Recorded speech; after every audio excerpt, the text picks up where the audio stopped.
Cubing has enjoyed its time as a grassroots community, and we've gotten so much out of it. Like we've gotten an amazing, amazing community. But I think in order to grow the sport, I think there just needs to be more money. Yeah, wouldn't a tour be lovely? Wouldn't a tour be nice? Like a head-to-head sort of tour, the Rubik's Cube World Cup tour or something like that would be sick. Yeah. I mean, so look, I'll be straight up about this. A lot of my ideas on like what like a pro cubing tour or circuit looks like definitely comes from golf because I played I lived in like the city of golf when I grew up.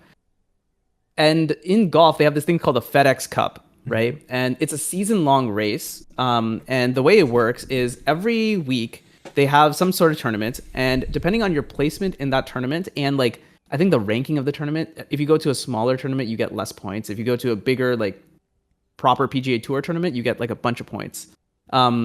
You collect points throughout the season, and then there are four final events that happen at the end. And originally 150 players make the first event. Then they cut that down to, I think, 90, then 60, then 30. And the final 30 are the only ones who are eligible for the final prize, the FedEx Cup. And that's a huge prize. It's like a $10 million prize if you win that. Obviously, what I'm saying is we need $10 million in cubing. I think that would definitely work. And that would solve all of our problems.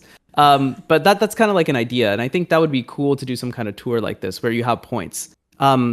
If you all remember Vegas Cubing Cup, it's kind of a similar idea. It's not exactly in the same way because you can get a lot of points at Vegas Cubing Cup just by showing up and having fun at the competition, which I think was the goal of that, right? It was not to make like a pro cubing circuit or whatever.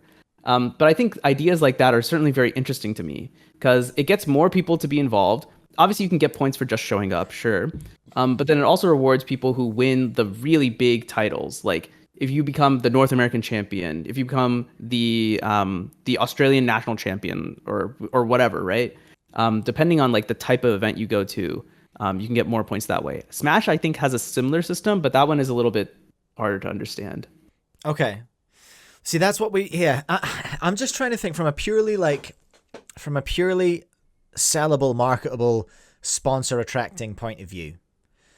We need clippable moments, Manu. That's what we need. We need clippable moments. Yeah. We need moments like that cornhole shot. We need moments like the wears at Red Bull. We need more of those moments. Like, I don't know if there is a better mainstream bit of cubing content other than the Netflix documentary. I don't know if there is a better shareable clip of Speedcubing than the Weir brothers at Red Bull.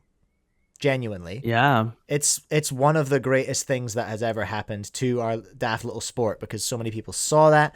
So easy to understand. You don't need to know anything about cubing. Nothing. You don't need to know. Well, it's more emotional because they're brothers, but it's these two brothers competing and racing down to the hundredths of a second. No, was it the thousandth? It was yeah, I think it might have been the thousandth of a second. It was ridiculous. And that's what we want out of this thing. So it has to be, in my opinion, singles. It has to be head to head. I think it has to be. I think events need to be that double elimination bracket that you've talked about, and it needs to be. It needs to have backing, and it needs to be clippable, and it needs to be marketable. And I just don't know how we do that. That's the trouble. So let's like, this is the hardest part of this, right? Because we can daydream all day long and argue about the perfect solution and all that kind of stuff. But how does it start? How does it start, you know?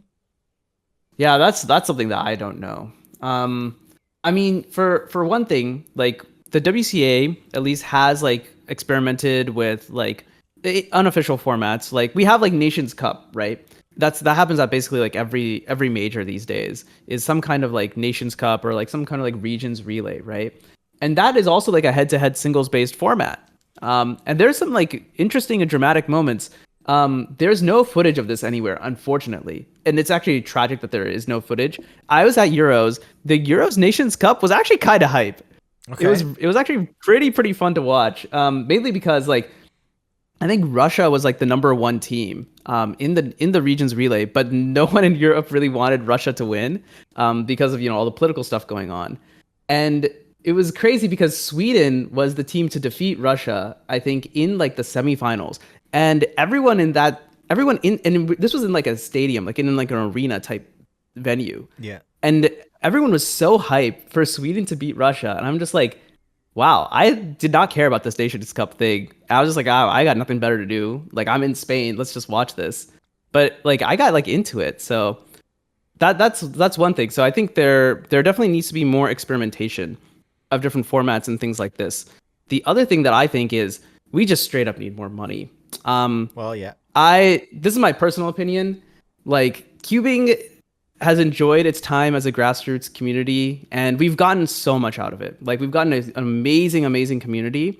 But I think in order to grow the sport, I think there just needs to be more money that gets put in. And as much as I dislike it, as much as I would like to be like, oh, of course, we can just grow the sport of pure will, everyone will come to see how awesome cubing is. It's difficult to get like the eyes in the right places, especially with so much going on, right? Like, I could go watch an NFL game, or I could just watch YouTube. I could go watch a movie. How do you get people to be like, yeah, those things don't matter. I want to watch Speedcubing. I want to watch Rubik's Cube tonight. I think that's interesting, and I think one way to solve the problem is definitely to get more money so we can do better broadcasts, bigger broadcasts. We can try out new things. And so we can get pro cubers to get paid. I mean, they're skilled athletes, in my opinion. So yeah, I think they definitely deserve some piece of the pie. For sure.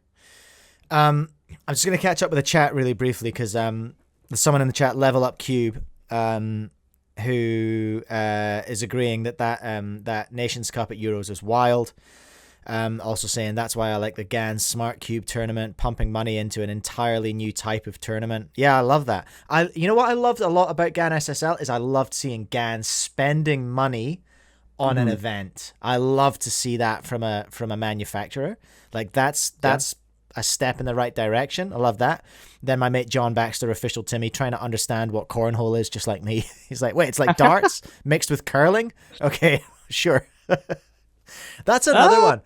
Oh, so Level Up Cube was saying Red Bull was wild. Yeah, okay, Red Bull comp was wild. It was crazy. And that the outcomes from Red Bull, we're still feeling it today. We're like, honestly, I swear, there's still people know about cubing because they saw bits and pieces of Red Bull. Like, my wife knows about the Red Bull World Cup, you know, and she doesn't know anything else. Thank you so much for watching. Please do leave a like if you enjoyed the video and subscribe if you want to see more. I stream once a week and I release videos pretty much every day. Also, use code CUBECAST to save 5% at speedcubeshop.com, Cubing Life Academy, speedcube.nz, lastlayercubing.com. Have fun, solve cubes, and I'll catch you in the next one.